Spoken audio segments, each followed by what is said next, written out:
Today, we're talking about one of the most critical, high-stakes jobs in all of business leadership. It's called corporate portfolio management. And really, it's the art of knowing when to buy, when to build, and, just as importantly, when to say goodbye. See, it all boils down to one single massive question that every CEO, every board of directors has to answer. Which businesses should we be in, and which ones should we get out of? In today's world, getting that answer right, well, it's everything. And, there's a name for the whole process of figuring this out. It's corporate portfolio management, or CPM for short. You can think of it as a strategic brain of the entire company, guiding where it's going to go. So what is it exactly? Well, CPM is all about looking at all your different business units, not as a family, but like an investment portfolio. The goal is to be super disciplined and strategic, constantly deciding where to put your money and your focus to get the best possible return in the long run. Now, you might be thinking this sounds a little academic, right? A dusty business school concept. But I'm telling you, in today's economy, mastering this playbook is more critical for pure survival than it has ever been. Let's look at why.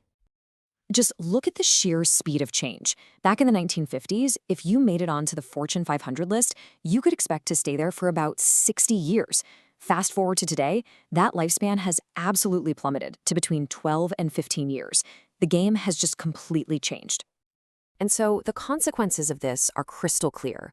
If you have a static portfolio, if you just cling to the businesses you've always had, you are on a fast track to becoming irrelevant.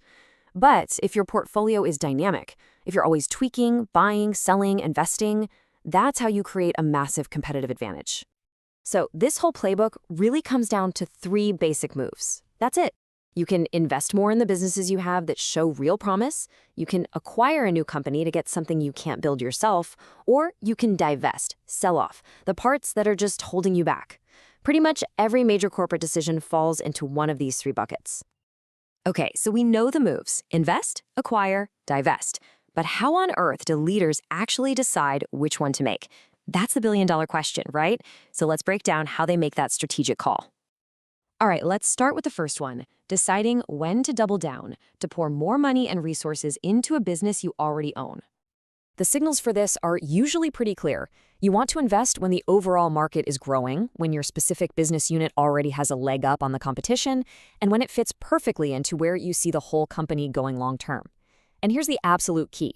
You have to believe that every extra dollar you put in is going to produce a really high return on that invested capital. And if you want a perfect, real-world example of this, look at Microsoft. For years, Windows was the king, right? But they saw the future was in the cloud. So they poured billions into Azure. It was a massive bet, a huge investment, and it created an entirely new trillion-dollar growth engine for the company. That's a successful investment. Okay, on to the next strategic move, acquisition. Sometimes you just can't build what you need fast enough, and that's when you have to open the checkbook and go out and buy it. So why acquire? Well, the reasons are almost always strategic. Maybe speed is absolutely essential and you just don't have 3 years to build it from scratch. Or maybe there's a huge technology gap you need to fill, like yesterday. It's also a fantastic way to gobble up market share or just get a whole new set of customers overnight. Think about when Meta, back then Facebook, bought Instagram. At the time, Instagram had basically zero revenue. They weren't making any money, but Zuckerberg wasn't buying revenue. He was buying a rapidly growing competitor to protect his social media kingdom. It was a brilliant defensive move to lock in their future. All right, now for the toughest move of all. This is the one that gets so misunderstood: divestiture. Selling off a piece of your company, it's not a sign of failure. In fact, it's often a sign of incredible strategic discipline. So when do you know it's time to sell? Usually, it's when a business just doesn't fit your core strategy anymore. Or maybe it's sucking up way too much cash for way too little return. Or you look at it honestly and say, you know what? We can't be number 1 or 2 in this space long term. Sometimes the smartest and bravest move is to admit that another company could be a better owner for that asset. A classic textbook case of this is when IBM sold its PC business to Lenovo.